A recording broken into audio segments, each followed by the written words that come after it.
तो आज मैं एक्सप्लेन करने वाला हूँ जंकरैट ट्रेन। ये एक चाइनीज मूवी है जो एक्शन, हॉरर और मिस्ट्री से भरी पड़ी है।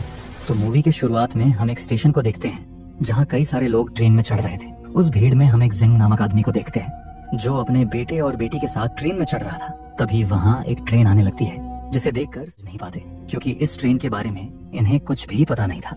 और परेशान करने वाली बात यह थी कि इसमें कोई ड्राइवर भी नहीं था। ट्रेन के रुकते ही स्टेशन स्टाफ जाकर उस ट्रेन को चेक करने लगते हैं, जहाँ ये लोग देखते हैं कि ट्रेन के अंदर लाशों का ढेर था। इस चीज को जेंग भी अपनी ट्रेन से देख रहा था। तभी वो स्टाफ ट्रेन का दूसरा दरवाजा खोलता है। तभी अंदर से चूहों का पूरा झुंड उन पर हमला कर देता है। जेंग कुछ देख पाता कि तभी उसकी ट्रेन निकल पड़ती है, इसलिए जेंग आगे वाली विंडो पर आकर बाहर देखने की कोशिश करता है। लेकिन तभी एक आदमी उसे चिल्लाते हुए कहता है कि यह मेरी सीट है, यहाँ तुम नहीं बैठ सकते। जिस पर जेंग की बेटी वहाँ आकर अपने फादर को उस आदमी से छुड़ाती है। लेकिन वो आदमी उसका भी मजाक बनाने लगता है, जिसे देख दुशान नामक आदमी आकर उसे सबक सिखाता है। जिस पर जेंग की बेटी उसका शुक्रिया अदा करती है। लेकिन जेंग अभी तक उस स्टेशन वाले हादसे को भुला नहीं था।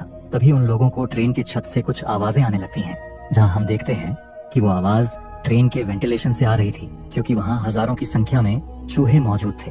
वही जेंग आगे बढ़ते हुए अगले डब्बे में पहुंचता है, जहाँ उसकी नजर अपनी खोई हुई बेटी लिंग पर जाती है, जो अपने उसका पति आर्मी का मेजर था। अपनी बेटी को देख जेंग उस पर चिल्लाने लगता है। वो कहता है कि तुम बिना बताए कहाँ चली गई थी, हमने तुम्हें कहाँ नहीं ढूंढा।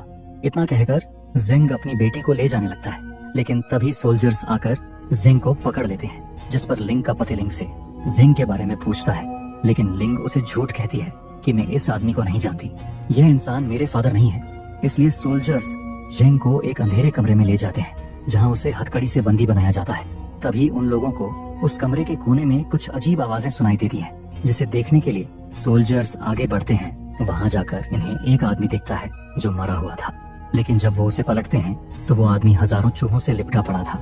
वो सोल्जर्स कुछ समझ पाते तब तक वो सारे चूहे उन सोल्जर्स पर हमला कर देते हैं। वही हम बाहर का सीन देखते हैं, जहाँ एक पत्नी उन चूहों की आवाज से परेशान हो गई थी, इसलिए उसका पति उन चूहों को भगाने की कोशिश करता है।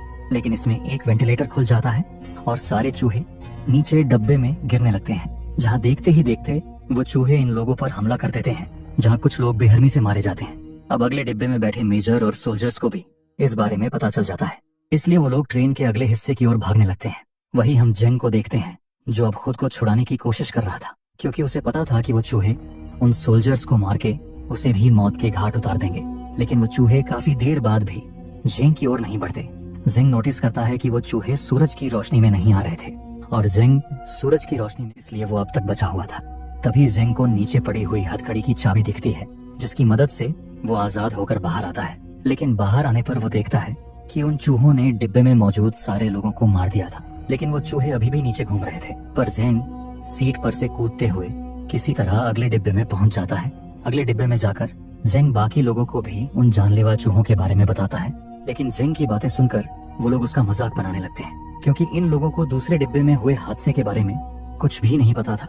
अब यह लोग जेंग की बातों पर यकीन नहीं करते, तो जेंग अपने बच्चों को लेकर अगले डिब्बे में जाने लगता है।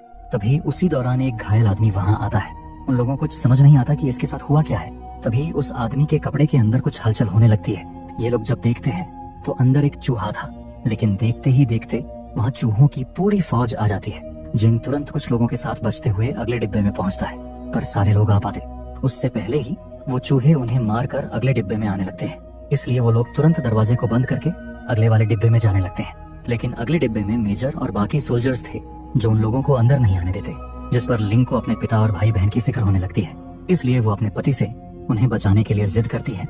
लेकिन सच्चाई जानकर भी मेजर दरवाजा खोलने के लिए नहीं मानता, जिससे जेंग और बाकी लोग परेशान होने लगते हैं, क्योंकि अब वो सारे चूहे मिलकर की कोशिश कर रहे थे। तभी दुशान को वहाँ से निकलने का रास्ता मिलता है। छत पर बनी खिड़की से दुशान बाहर निकलता है, जिसके बाद वो जेंग और उसके बच्चों को भी ऊपर खींचता है। लेकिन वो बाकी लोगों को भी बचा पाता। उससे पहले ही वो चूहे उस दरवाजे को तोड़कर उन लोगों पर हमला कर देते हैं। वही अब मेजर और सोल्जर्स मिलकर एक प्लान बनाते हैं। वो ट्रेन के उन डिब्बों को अपने डिब्बे से अलग करने का फैसला करते हैं, जिसमें वो जानलेवा चूहे थे। लिंग अपने फैमिली को बचाने के लिए ऐसा करने से मना करती है, लेकिन उसकी बात कोई भी नहीं सुनता और उन डिब्बों को अलग कर दिया जाता है। अब दुशान और जेंग की फैमिली छत पर ही मौजूद थी। तभी दुशान डिब्बों को अलग होते हुए देख लेता है। वो तुरंत कूद कर अगले डिब्बे पर आ जाता है। जेंग की बेटी भी अगले डिब्बे पर आ जाती है, लेकिन जब जेंग अपने बेटे को लेकर कूदने वाला था कि तभी वो ट्रेन के डिब्बे पलट जाते हैं, जिससे जेंग नीचे गिर जाता है। लेकिन हम देखते हैं कि डुशान ने उन्हें पकड़कर बचा लिया था।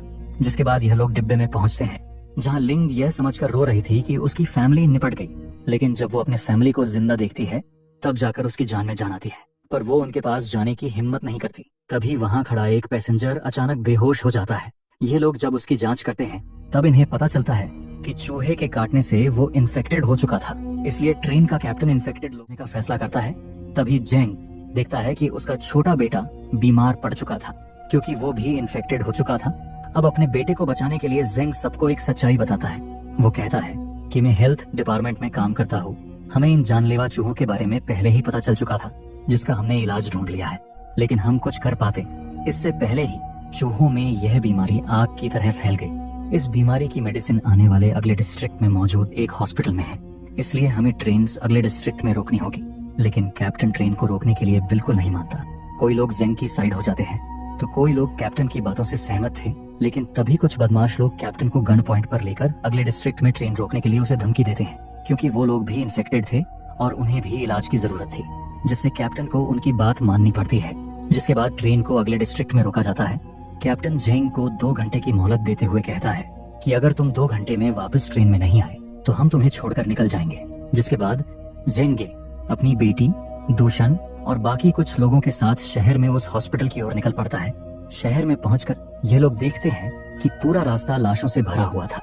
न चाहते हुए भी इन्हें उन लाशों के ऊपर से होते हुए आगे बढ़ना पड़ता है। आगे जाकर यह लोग हैं जहां अंधेरे में लाखों चूहे घात लगाकर बैठे थे, लेकिन यह लोग सूरज की रोशनी में खड़े होने के कारण बचे हुए थे। अब चूहों की वजह से इन्हें छत से पाइप पकड़ते हुए आगे बढ़ना पड़ता है। लेकिन इस बीच इनका एक साथी फिसलकर चूहों के बीच गिर जाता है, जहां एक ही पल में सारे चूहे उसे मौत के घाट उतार देते हैं। वही शहर से बचकर एक आदमी इनके ट्रेन में आता है, जो बहुत डरा हुआ था। पैसेंजर्स उससे शहर में चल रहे हादसे के बारे में पूछते हैं, जिस पर वो बताता है चूहे रोशनी से तो डरते हैं, लेकिन रात होते ही यह और भी खतरनाक हो जाते हैं। जिसे सुनकर पैसेंजर्स में डर का माहौल बन जाता है, जिससे सारे पैसेंजर्स कैप्टन से ट्रेन को स्टार्ट करने की रिक्वेस्ट करते हैं। वही जेंग और बाकी लोग हिम्मत करते हुए आगे बढ़ रहे थे, लेकिन तभी वहाँ बादल छाने लगते हैं, जिससे सारी ओर अंधेरा हो जाता है। इसी चीज का फायदा उठाकर वो चूहे इन पर हमला करने की कोशिश करते हैं, जिसमें इनका और एक साथी नीचे गिरकर उन चूहों का शिकार बन जाता है। इसी बीच जेंग की बेटी नीचे उतरकर उन चूहों का रास्ता ब्लॉक करती है। इतने वक्त में जेंग भी नीचे आ जाता है। नीचे उतर पाता इससे पहले ऊपर भी चूहे आ जाते हैं, जिससे दुश्मन को ऊपर से कूदना पड़ता है, जिसमें उसका बुरी तरह जख्मी हो जाता है। जिसके बाद किसी तरह बचते बचाते ये लोग हॉस्पिटल में पहुंच जाते हैं। लेकिन आगे बढ़ते हुए अचानक एक आदमी आकर इन पर हमला करता है, लेकिन जेंग उसे पकड़कर शांत करता है और उसे बताता है कि वो इलाज के लिए मेडिसिन लेने यहाँ आया है। जिसे सुनकर वो आदमी खुश होता है, क्योंकि उसकी फैमिली भी इन्फेक्टेड हो चुकी थी। वो आदमी अपने फैमिली से कहता है कि मैं तुम्हारा इलाज करके तुम्हें बचा लूंगा। वो आदमी इस हॉस्पिटल का केयर टेकर था। जेंग के कहने पर वो आदमी उन्हें लेकर वेयर हाउस की ओर ले जाने लगता है, जहाँ रास्ते में हजारों चूहे मौजूद थे। लेकिन आग की मदद से यह लोग आगे बढ़ रहे थे। वही अब ट्रेन में उन बदमाश लोगों को भी लगता है कि जेंग और उसके साथी उन चूहों के हाथों अब तक मारे गए होंगे, इसलिए वो कैप्टन से ट्रेन को चलाने के लिए कहते हैं। लेकिन कुछ लोगों में भेस होने लगती है कि हमें उनका इंतजार करना चाहिए, वो लोग मेडिसिन लेकर आते होंगे। इसी भेस के दौरान एक औरत दरवाजा खोल देती है, जिससे बाहर के सारे चूहे अंदर आ जाते हैं और सारे लोगों को मारने लगते हैं, जिसमें मेजर और कुछ सोल्जर्स मारे जाते हैं। दूसरे डिब्बे में बैठे लोग उनकी मौत देखकर और भी डर जाते हैं। तभी चूहों में फंसा अपने पास मौजूद बॉम्ब को ब्लास्ट कर देता है, जिससे सारे चूहे मारे जाते हैं। वही हॉस्पिटल में ये लोग अब वेयर हाउस तक पहुंच जाते हैं, जहां जेंग आखिरकार वो मेडिसिन ढूंढ लेता है। लेकिन जब वो उस मेडिसिन को लेकर आने लगता है कि तभी उसके नीचे की लकड़ी टूट जाती है, पर जेंग किसी तरह लटक कर खुद को बचा लेता है। वो केयर टेकर मदद के बहाने जेंग से वो मेडिसिन मांगता है, लेकिन जेंग के मेडिसिन देते ही वो उसे लेकर भाग जाता है और जाते हुए इन लोगों को वेयर हाउस के अंदर ही बंद कर देता है। दरअसल वो अपनी फैमिली को बचाने के बाद बाकी मेडिसिन को बेचकर पैसा कमाना चाहता था। तभी वो चूहे इन लोगों की ओर आने लगते हैं, पर चूहों के आने से पहले ही ये लोग दरवाजा तोड़कर वहाँ से निकल जाते हैं। ये लोग भागकर केयर टेकर तक पहुँचते हैं, जो अपनी फैमिली की मौत पर रो रहा था। उन चूहों ने उसकी फैमिली को मार दिया था। वो लोग उसके हाथों से मेडिसिन छीनकर बाहर आते हैं, जहाँ लाखों की संख्या में इनके पीछे चूहे पड़े थे। तभी उन्हें वहाँ एक गाड़ी मिलती है, जिसमें बैठकर यह लोग वहां से भागने लगते हैं, लेकिन वो चूहे उनका पीछा नहीं छोड़ते। तभी आसमान में अचानक वो काले बादल हट जाते हैं, जहाँ धरती पर सूरज की रोशनी आते ही सारे चूहे जाकर अंधेरे में छुप जाते हैं। जिसके बाद ये लोग गाड़ी से होते हुए ट्रेन तक पहुंच जाते हैं, जहाँ जेंग ट्रेन के बाहर उन लोगों की लाशें देखता है, जिसे देखकर उसे लगता है कि सारे लोगों के साथ उसकी बेटी लिंग और उसका छोटा बेटा भी मारा गया। ये सोचकर जेंग और बाकी लोग रोने लगते हैं। तभी दूसरे डिब्बे का दरवाजा खुलता है और अपने बच्चों को देख जेंग बहुत खुश होता है, लेकिन तभी वहाँ फिर से काले बादल छा जाते हैं, जिससे शहर के सारे चूहे यहाँ आने लगते हैं। तभी कैप्टन जेंग के हाथों से वो मेडिसिन छीन कर वहाँ से भागने लगता है, लेकिन डुशान कैप्टन से लड़कर वो मेडिसिन जिचने को लौटा देता है। तभी ट्रेन का पायलट ट्रेन को चालू कर देता है और अब वो चूहे भी वहाँ आ जाते हैं। जेंग तो उन मेडिसिन को लेकर ट्रेन में चढ़ जाता है, लेकिन डुशान पैर में लगे चोट के कारण भाग नहीं पाता और उन चूहों का शिकार बन जाता है। जिसके बाद जेंग सारे इन्फेक्टेड लोगों का इलाज करता है, जिससे सारे लोग ठीक होने लगते हैं। तभी अचानक पायलट ट्रेन को रोकता है, क्योंकि पटरी पर ट्रेन का एक डिब्बा पलटा हुआ था। इसलिए जेंग सबको मिलकर डिब्बे को हटाने के लिए कहता है, ताकि ट्रेन आगे बढ़ पाए। लेकिन चूहों के डर से कोई भी अपनी जगह से नहीं हिलता, जिस पर जेंग अकेले ही जाकर उस डिब्बे को हटाने लगता है। अपने फादर को देख उसकी बेटी भी उनकी मदद करने जाती है। उन दोनों को देख सारे लोग मिलकर उस डिब्बे को हटाने लगते हैं। इस दौरान उन चूहों की फौज तेजी से इन लोगों बढ़ रही थी। तभी एक बदमाश आदमी अपने हाथों में बॉम्ब लेकर उन चूहों को अपने पास बुलाने लगता है, ताकि उन लोगों को डिब्बा हटाने के लिए वक्त मिले। वो लाखों चूहे उस आदमी पर टूट पड़ते हैं, लेकिन वो आदमी अपने साथ उन चूहों को भी ब्लास्ट कर देता है।